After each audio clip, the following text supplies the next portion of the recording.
নমস্কার, কেমন আছেন সবাই? মিস্টার মিসেস দত্ত খুঁটিনাটি ব্লগে আপনাদের অনেক অনেক স্বাগত। আজকে আমি কয়েকশো বছর পুরনো রেসিপি আপনাদের সঙ্গে শেয়ার করতে চলে এসেছি।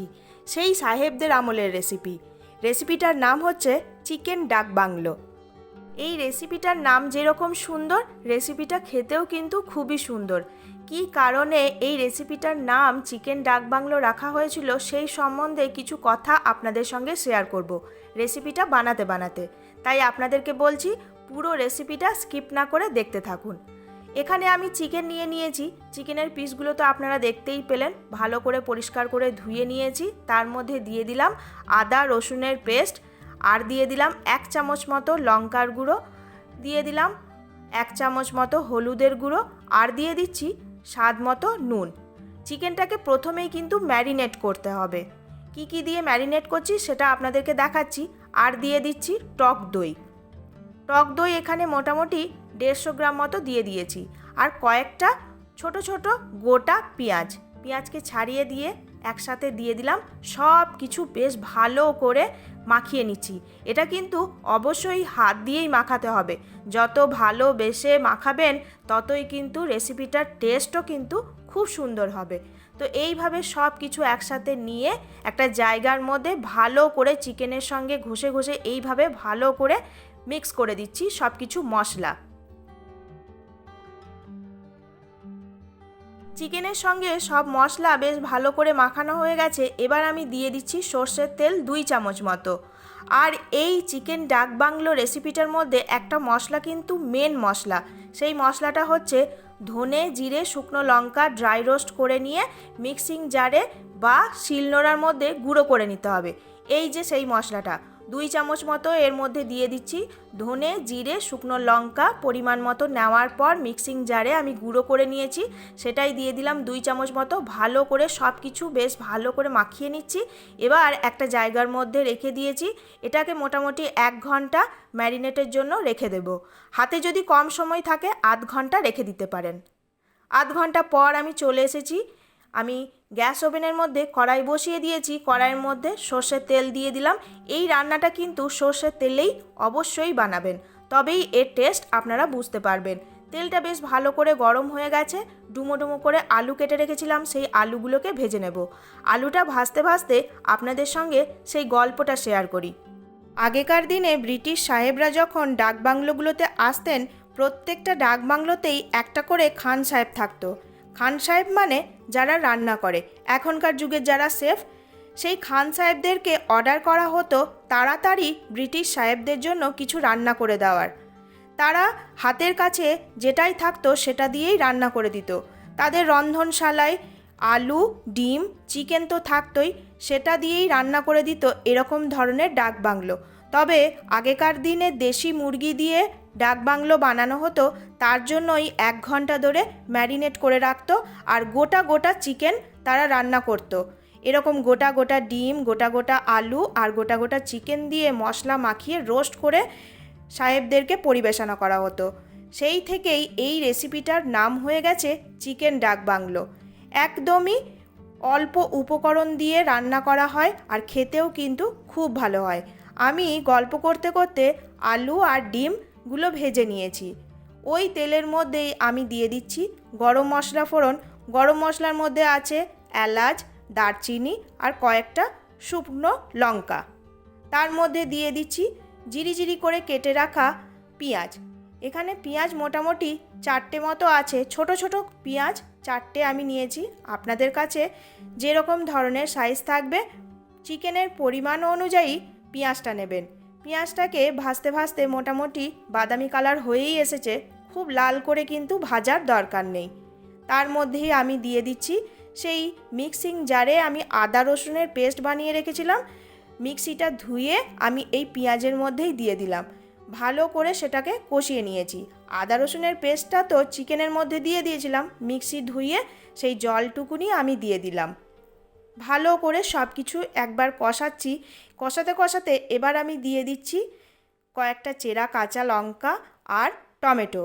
আমি যখন এই রেসিপিটার নাম শুনেছিলাম চিকেন ডাক বাংলো, তখন ভেবেছিলাম এই রেসিপিটার মধ্যে অনেক ধরনের হয়তো মশলা উপকরণ লাগবে। আর খুব কঠিন রান্নাটা, কিন্তু যখন বানালাম তখন একদমই সহজ আর খেতে অসাধারণ। সবাই খেয়ে কিন্তু এই রেসিপিটার নাম করেছে। তাই অবশ্যই আপনাদের কাছে অনুরোধ রইল, একবার হলেও বাড়িতে এই রেসিপিটা বানিয়ে দেখবেন। মশলাটাকে বেশ ভালো করে কষানো হয়ে গেছে, টমেটোটাও দেখতে পাচ্ছেন খুব সুন্দরভাবে গলে এসেছে। এবার ম্যারিনেট করা চিকেনটাকে আমি দিয়ে দেব। ম্যারিনেট করা চিকেনটাকে দেওয়ার পর মোটামুটি 5 থেকে 10 মিনিটের জন্য আমি খুব ভালো করে চিকেনটাকে কষিয়ে নেব। আর হ্যাঁ, চিকেনটা কষাতে কষাতে কিন্তু গ্যাসের ফ্লেমটা একদমই লো করলে চলবে না, সব সময় হাই রেখে দিতে হবে, তবেই কিন্তু চিকেনটা খুব সুন্দরভাবে কষানো হবে। না হলে চিকেনের ভেতর থেকে জল বেরিয়ে আসবে, ভালোভাবে কষানো হবে না। মোটামুটি 5 থেকে 10 মিনিট মতো চিকেনটাকে খুব ভালো করে কষিয়ে নেব।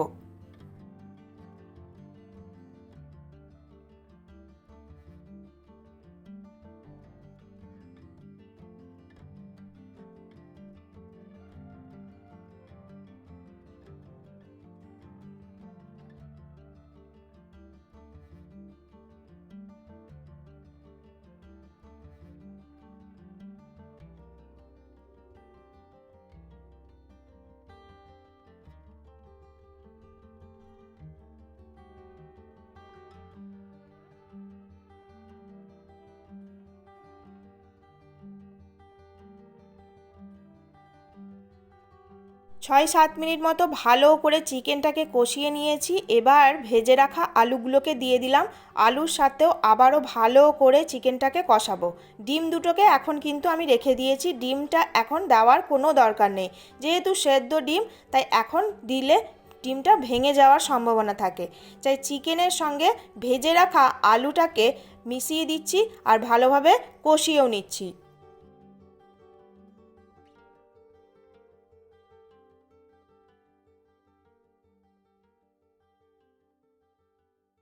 10 মিনিট মতো চিকেনটাকে ভালো করে কষিয়ে নিয়েছি। চিকেন আলু সব কিছুই বেশ ভালোভাবে কষানো হয়ে গেছে। এবার বাটির মধ্যে যেটুকুনি মশলা ছিল তার মধ্যে অল্প পরিমাণে জল দিয়ে সেই বাটি ধোয়া জলটাকে আমি চিকেনের মধ্যে দিয়ে দিলাম। আবারও ভালো করে একবার মিক্স করে দিচ্ছি। মিক্স করে দিয়ে ঢাকা দিয়ে মোটামুটি 2-3 মিনিটের জন্য এটাকে সেদ্ধ হতে দেব।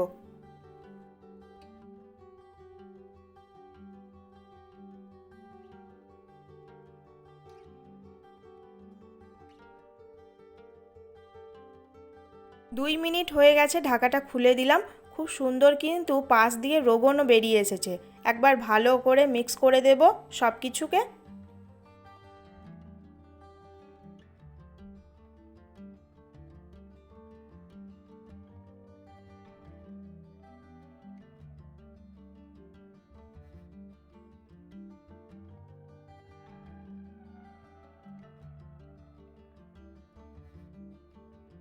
এবার আমি এর মধ্যে দিয়ে দিচ্ছি সেদ্ধ করে রাখা দুটো ডিম।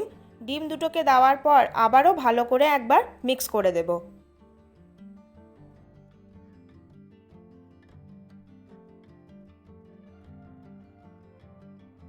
চিকেন আলু খুব সুন্দরভাবে সেদ্ধ হয়ে গেছে। 1 চামচ মতো গরম মশলার গুঁড়ো ওপর দিয়ে ছড়িয়ে দিলে আজকের রেসিপি চিকেন ডাক বাংলো একদম রেডি। এই রেসিপিটা আপনাদের কেমন লাগলো অবশ্যই কিন্তু কমেন্টে জানাতে ভুলবেন না। আর আপনাদের কাছে শুধু একটাই অনুরোধ, প্লিজ ভিডিওটাকেও স্কিপ করবেন না। সবাই কিন্তু ফুল ভিডিওটা দেখার অনুরোধ রইল। ভিডিওটা দেখতে দেখতে যদি ভালো লেগে যায় তাহলে অবশ্যই মিস্টার অ্যান্ড মিসেস দত্ত খুঁটিনাটি ব্লগস চ্যানেলটাকে সাবস্ক্রাইব করে রাখার অনুরোধ রইল। আপনাদের একটা মিষ্টি কমেন্ট, লাইক আমাকে অনেক উৎসাহ দেয় এরকম ধরনের ভিডিও শেয়ার করার জন্য। তাই অবশ্যই একটা লাইক আর কমেন্ট করতেও ভুলবেন না। ততক্ষণের জন্য সবাই খুব ভালো থাকবেন, সুস্থ থাকবেন, সাবধানে থাকবেন। আগামী দিনে আপনাদের সঙ্গে আবারও নিত্য নতুন রেসিপি শেয়ার করার জন্য চলে আসব। ততক্ষণের জন্য সবাই খুব ভালো থাকবেন, সুস্থ থাকবেন। আজকে আসি, টাটা।